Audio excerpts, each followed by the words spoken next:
Hello everyone, welcome to जिन classes. आज के इस वीडियो में बात करने वाले हैं सीपीसीटी के प्रीवियस पेपर जनवरी 1 2022 की। ये शिफ्ट 1 का पहला पेपर है। इससे पहले हमने काफ़ी पेपर सॉल्व किए हैं, आप उनको भी देख सकते हैं। और हम सॉल्व क्यों कर रहे हैं मैंने आपको पहले भी एक्सप्लेन किया था। जितने अच्छे से आप पेपर सॉल्व कर लेंगे उतने अच्छे आप हाई स्कोर ला पाएंगे किसी भी आप एग्ज़ाम की अगर तैयारी करते हैं। उसी सीरीज में हम सीपीसीटी की बात कर रहे हैं क्योंकि क्वेश्चन जो हैं उन्हीं टॉपिक से आते हैं। क्वेश्चन रिपीट नहीं होंगे बट टॉपिक रिपीट होंगे। तो आपको यहाँ पे कोशिश हम लोग ये करते हैं कि क्वेश्चंस के सारे टॉपिक को इजी एक्सप्लेन कर दें ताकि उससे रिलेटेड जब कोई अगला क्वेश्चन आए तो आप आसानी से सॉल्व कर पाएँ। दूसरा बेनिफिट आपको ये मिलता है कि आप हमेशा सिलेबस के आसपास ही रहते हैं। अदरवाइज़ अगर आप किसी बुक से पढ़ते हैं या कहीं और से पढ़ते हैं तो आप आउट ऑफ सिलेबस भी कई बार हो जाते हैं। तो इस प्रॉब्लम को हम बड़ी आसानी से सॉल्व कर सकते हैं केवल और केवल प्रीवियस पेपर को सॉल्व करते हुए। यहाँ पे आपको बेसिक होना ज़रूरी है, पहले आपको बेसिक नॉलेज ज़रूर लेनी चाहिए। उसके बाद आप तैयारी अपनी जो करेंगे वो प्रीवियस पेपर के आधार पे करेंगे। यहाँ पे हम प्रीवियस पेपर के आधार पे कई स्टूडेंट ये भी समझ लेते हैं कि पुराने पेपर को सॉल्व करवा के बस आंसर बताएंगे, बट ऐसा नहीं होता यहाँ पे।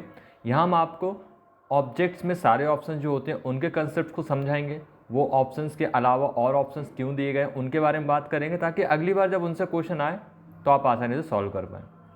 तो चलिए शुरू करते हैं। चूँकि ये सीपीसीटी में 52 क्वेश्चंस होते हैं, एक वीडियो में कवर नहीं हो पाते, तो 2 या 3 वीडियो में पूरा पेपर सॉल्व हम करेंगे। तो चलिए शुरू करते हैं। सबसे पहला क्वेश्चन जो आया था 1 जनवरी 2022 शिफ्ट 1 में, विंडो एक्सप्लोरर क्या है। आपको लैंग्वेज हिंदी इंग्लिश दोनों मिलती हैं एग्जाम में, तो आपको परेशान होने की ज़रूरत नहीं है। तो विंडोज़ एक्सप्लोरर क्या है, तो विंडोज़ में फ़ाइल प्रबंधन करने का एक एप्लीकेशन, यानी कि अगर आप फाइलों को मैनेज करना चाहते हैं तो आपको यूज़ करना होता है कंप्यूटर्स विंडोज़ में विंडोज़ एक्सप्लोरर। इसे फाइल एक्सप्लोरर भी बोलते हैं। जैसे आपको मोबाइल में एक फ़ाइल मैनेजर होता है जो आपके कार्ड और मेमोरी स्टोरेज में जो डेटा होता है उनको आप एक्सेस कर पाते हैं, उनको मैनेज कर पाते हैं। ऐसे कंप्यूटर के अंदर भी फाइल एक्सप्लोर होता है। फाइल एक्सप्लोर किस तरह का होता है तो आप देख पा रहे हैं, फाइल एक्सप्लोर जो होता है वो कुछ इस तरह का दिखाई देता है। यहाँ पे हम बात करें फाइल एक्सप्लोर की तो नीचे की तरफ आपको ये दिखाई देगा, ये फाइल एक्सप्लोर का आइकन होता है विंडो 11 पे। ऐसे विंडो 10 और 8 पे भी सेम होता है। जैसे आप इसको खोलते हैं तो आपके सामने इस तरह की विंडो खुलती है, फाइल एक्सप्लोरर। यहाँ पे आप अपने डेस्कटॉप फाइल्स और वो सब आइकन्स देख पाएंगे जो आपने रिसेंटली यूज़ किए हैं, और यहाँ पे आपने रिसेंट फाइल जो यूज़ की हैं वो दिखाई देती है। इसके अलावा आप माई कंप्यूटर यानी कि दिस पीसी पे जा सकते हैं। और तो और आप इसका एक शॉर्टकट की भी होता है विंडो की के साथ ए, इसकी मदद से भी आप क्या कर सकते हैं, फाइल एक्सप्लोर ओपन कर सकते हैं। तो अगली बार क्वेश्चन आपका आ सकता है कि विंडोज़ ई किसकी शॉर्टकट की है या फिर फाइल एक्सप्लोर की शॉर्टकट की क्या है। तो आप इसको याद रखें, विंडो की, कीबोर्ड पर विंडो की के साथ अगर आप ई दबाएंगे तो फाइल एक्सप्लोर जो है ओपन हो जाएगा। नेक्स्ट क्वेश्चन की बात करते हैं हम इसमें, a controlling unit of microprocessor fabricated on a small chip also called. Microprocessor की नियंत्रण इकाई जो एक छोटी चिप पर फैब्रिकेट की हुई होती है उसे भी कहा जाता है। तो इसका सिंपल आंसर है माइक्रो प्रोसेसर। माइक्रो कंप्यूटर में नियंत्रण इकाई का मतलब होता है कंट्रोल यूनिट। कंट्रोल कौन करता है कंप्यूटर को, तो हमने पहले भी पढ़ा हुआ है सीपीयू यानी कंप्यूटर का दिमाग जिसे हम बोलते हैं, माइक्रो प्रोसेसर या प्रोसेसर, ये इस कंप्यूटर को कंट्रोल करता है। तो ये कंट्रोल यूनिट जो बनी होती है उसे क्या कहा जाता है, उसे माइक्रो प्रोसेसर कहा जाता है। पोर्ट, स्लॉट और बोर्ड इसको नहीं कहा जाता। अगर हम बात करें माइक्रो प्रोसेसर की तो कुछ इस तरह से माइक्रो प्रोसेसर दिखाई देता है। माइक्रो प्रोसेसर 2 तरह से अवेलेबल हैं, एक होता है पिन के साथ और एक होता है पिन के बिना, जिसे हम पिनलेस भी बोलते हैं। मतलब इसमें छोटी छोटी पिन होती हैं जो मदरबोर्ड में बीच में सेंटर में उसके सॉकेट्स में यहाँ के लग जाता है, यहाँ पे उसका स्लॉट दिया होता है। और पिनलेस वाले में क्या होता है, ओनली वो रखा हो जाता है। तो 2 तरह के मार्केट में अवेलेबल हैं प्रोसेसर। इसके अलावा हम मदरबोर्ड की बात करें तो मदरबोर्ड में जो इस तरह के खांचे बने होते हैं जहाँ पे हम ग्राफिक्स कार्ड, रैम, ये चीज़ें लगाते हैं, इनको हम स्लॉट्स बोलते हैं। तो मेमोरी स्लॉट्स इनको बोल रहे हैं, जैसे कि पीसीआई स्लॉट्स है। तो ग्राफिक्स कार्ड वगैरह आपको लगाने हैं तो आप यहाँ पे पीसीआई स्लॉट्स में ही लगाते हैं, या कोई भी अदर हार्डवेयर आपको कनेक्ट करना है, साउंड कार्ड या वीजे कार्ड, तो उसे भी हम इन स्लॉट्स में कनेक्ट करते हैं। स्लॉट्स मतलब यहाँ पे आप कुछ लगा रहे हैं। और इसी तरह से ये होते हैं पोर्ट्स। पोर्ट्स में जैसे आप कीबोर्ड, माउस, केबल कनेक्ट करते हैं, अपनी पेन ड्राइव आप जहाँ कनेक्ट करते हैं उसको एक पोर्ट बोला जाता है। तो ये एक्सटर्नल पोर्ट्स हैं। ये सीपीयू सॉकेट है, यहाँ पे ये बता रहा था, ये प्रोसेसर जो है वो यहाँ लगाया जाता है। ये मेमोरी स्लॉट है। ये पावर कनेक्टर्स हैं, तो इसमें पावर का स्लॉट, हम पावर केबल जो है उनको कनेक्ट करते हैं। इस पूरे को हम मदरबोर्ड बोलते हैं। और साटा शॉर्ट ये रहे, देखिए साटा के पोर्ट्स जो है यानी कि हार्ड डिस्क जो है वो यहाँ पे कनेक्ट किया जाती है केबल की मदद से। तो इस तरह से पोर्ट और स्लॉट जो होते हैं, बोर्ड इस पूरे को बोला जाता है। और माइक्रो प्रोसेसर जो इस हाथ में है इसे हम माइक्रो प्रोसेसर बोलेंगे। तो माइक्रो कंप्यूटर की नियंत्रण इकाई क्या है, तो माइक्रो प्रोसेसर इसका सही आंसर है। तो चलिए नेक्स्ट क्वेश्चन तरफ बढ़ते हैं। सॉफ्टवेयर विशिष्ट उपयोग और अनुप्रयोग के लिए डिजाइन किए गए कार्यक्रमों का एक समूह है। तो एप्लीकेशन का मीन्स क्या है? सॉफ्टवेयर जो है ना वो सेट ऑफ प्रोग्राम होता है। फर्मवेयर सिस्टम प्रोसेसर क्या होते हैं? देखिए एप्लीकेशन जो होती है वो पर्टिकुलर किसी काम को करने के लिए बनाई जाती है। एप्लीकेशन जो होती है वो पर्टिकुलर किसी टास्क को कंप्लीट करने के लिए बनाई जाती है। जैसे आप मोबाइल में भी एप्लीकेशन यूज़ करते हैं तो पर्टिकुलर हर एक एप्लीकेशन किसी न किसी काम के लिए है। जैसे व्हाट्सएप मैसेजिंग के लिए है तो एक गेम के लिए पर्टिकुलर उस गेम के लिए बनाए गए हैं। फर्मवेयर क्या होता है? हार्डवेयर को जो इंस्ट्रक्शन दे, यानी कि ऐसा एप्लीकेशन या ऐसा सॉफ्टवेयर जो केवल हार्डवेयर के लिए बनाया गया है, यानी हार्डवेयर कैसे काम करेगा उसे समझाने के लिए हार्डवेयर में इंस्टॉल किया जाता है, उसे फर्मवेयर बोलते हैं। सिस्टम तो पूरा कंप्यूटर सिस्टम या आप सीपीयू सिस्टम बोल सकते हैं। और प्रोसेसर जैसे मैंने ये बताया कंप्यूटर का जो दिमाग होता है उसे हम प्रोसेसर यानी सीपीयू बोलते हैं। तो यहाँ पे अगर हम बात करें सॉफ्टवेयर की तो आपसे कई बार पूछा जाता है एग्जाम में, तो आप इस डायग्राम को याद रख सकते हैं। तो सॉफ्टवेयर जो होता है वो प्रोग्राम से मिलकर बनता है। कोई भी सॉफ्टवेयर जो होते हैं प्रोग्राम से मिलकर बनते हैं और प्रोग्राम जो है मॉड्यूल से मिलकर बनते हैं। और मॉड्यूल किससे मिलकर बनता है? लाइन ऑफ कोड से। तो इसका कहने का मतलब ये हुआ कि हम कोड लिख के सॉफ्टवेयर बनाते हैं, ये तो हमें पता है, बट हम कोड लिख के डायरेक्ट सॉफ्टवेयर नहीं बना सकते क्योंकि सॉफ्टवेयर बहुत बड़ा होता है। तो सबसे पहले हम कोड लिख कर छोटे छोटे मॉड्यूल्स क्रिएट करते हैं और जब मॉड्यूल बहुत सारे क्रिएट हो जाते हैं तब हम उन्हें मिला के प्रोग्राम क्रिएट करते हैं। और जब प्रोग्राम क्रिएट हो जाते हैं तब हम सारे प्रोग्राम्स को मिला के सॉफ्टवेयर क्रिएट करते हैं, यानी सॉफ्टवेयर को हम डेवलप करते हैं। तो आप यहाँ पे ध्यान रखें, लाइन ऑफ कोड से LOC से मिलकर बनेगा मॉड्यूल, मॉड्यूल से प्रोग्राम, प्रोग्राम से सॉफ्टवेयर। तो आपको कोई एग्जाम में पूछा जाता है सबसे छोटी यूनिट कौन सी होती है, तो मॉड्यूल कई बार पूछा जाता है अगर ऑप्शंस में लाइन ऑफ कोड नहीं है तो। और अगर लाइन ऑफ कोड है सबसे छोटा सॉफ्टवेयर डेवलपमेंट में जो स्टेप होता है वो लाइन ऑफ कोड का होता है। सबसे पहले आपको लाइन्स लिखनी होती है कोड की, फिर आप उसको आगे करते हैं। नेक्स्ट क्वेश्चन की बात करते हैं हम यहाँ पे। अपेक्षित रूप से निम्नलिखित में से कौन सबसे तेज भंडारण माध्यम है? तो देखिए इसमें जो आंसर है वो रजिस्टर है। तो रजिस्टर, DRAM, हार्ड डिस्क और DVD। कई स्टूडेंट्स इनमें कंफ्यूज रहते हैं, हमेशा ही से कंफ्यूज रहते हैं क्योंकि मेमोरी इतनी सारी बढ़ जाती है तो पहले समझ में नहीं आता मेमोरी के टाइप्स क्या हैं। तो देखिए यहाँ सिंपल अगर समझें तो मेमोरी हायरार्की में अगर हम इंटरनल मेमोरीज की बात करें तो CPU जो होता है, CPU में सबसे पहले जो फेस करना होता है वो होता है रजिस्टर। रजिस्टर क्या सेव करके रखता है? रजिस्टर सेव करके रखता है CPU जो वर्किंग कर रहा है, CPU जो प्रोसेस कर रहा है उनके इनपुट्स को यहाँ पे वो लेके रखता है। और कैश क्या करता है? कैश मेमोरी CPU को ज़रूरत पड़ने वाली मेमोरीज को, यानी ज़रूरत पड़ने वाले इनपुट्स को पहले से अपने पास रखता है।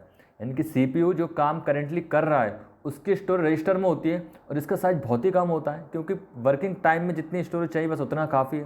जबकि केस थोड़ी सी बड़ी होती है, ये वो काम को अपने पास रखती है जो CPU को नेक्स्ट टाइम पे चाहिए। मेन मेमोरी हम रैम और रोम की बात करते हैं, यानी कंप्यूटर में जो भी टास्क दिए जाते हैं सबसे पहले मेन और मेमोरी से आते हैं। और वो डेटा आता कहाँ से है? तो मैग्नेटिक डिस्क यानी कि हार्ड डिस्क से या मैग्नेटिक टैप से। यानी कि आप सेकेंडरी स्टोरेज डिवाइस से डेटा को मेन मेमोरी में यानी प्राइमरी मेमोरी में भेजते हैं, फिर यहाँ से डेटा कैश मेमोरी में आता है और फिर रजिस्टर में। अब यहाँ बात करते हैं तेज की, तो चूँकि रजिस्टर सबसे पास है CPU के इसलिए सबसे तेज ये माना जाता है। बट कैश भी सबसे फास्टेस्ट मेमोरी होती है, बस दोनों में थोड़ा सा डिफरेंस होता है।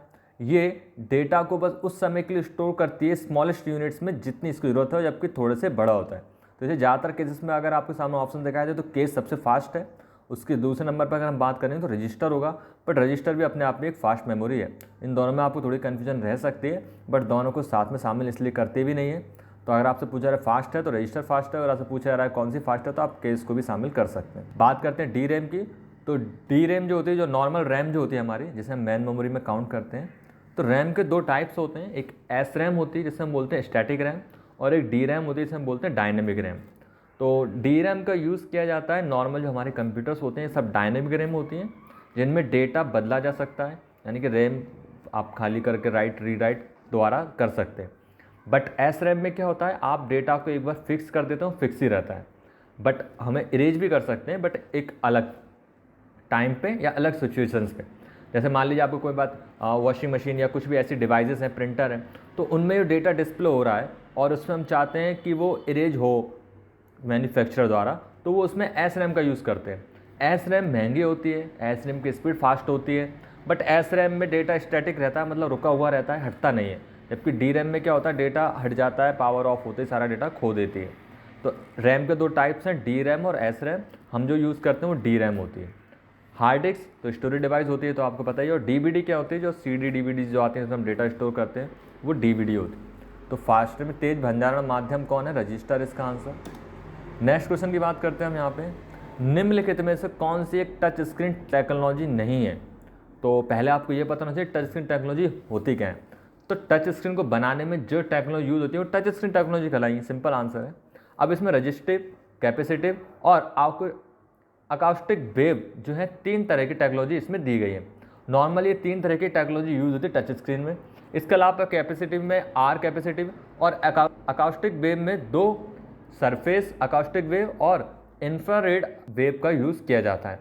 तो मेनली देखें तो 3 ही है, बाकी उसी के सब टाइप है। डिजिटल तरह की कोई भी टच स्क्रीन टेक्नोलॉजी नहीं होती।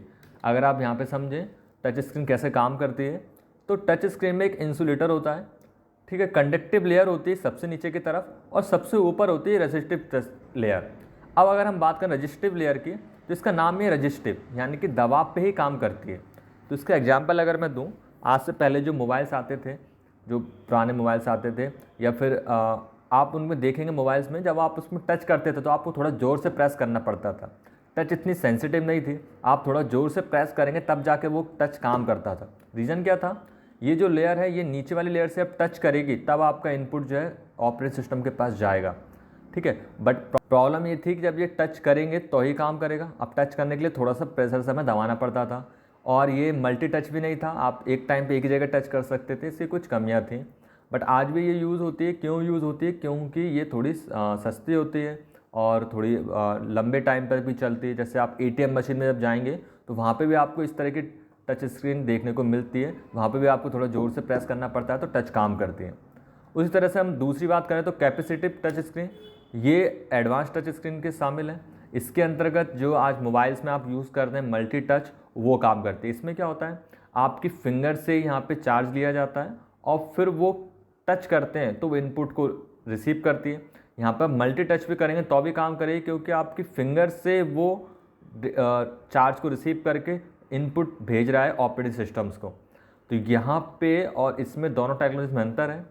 और ऐसा आप बिल्कुल मत समझना कि ये ओल्ड है और ये न्यू है, ये अपनी जगह सही है। इसके अपने एडवांटेज डिसएडवांटेज हैं और इसके अपने एडवांटेज और डिसएडवांटेज हैं।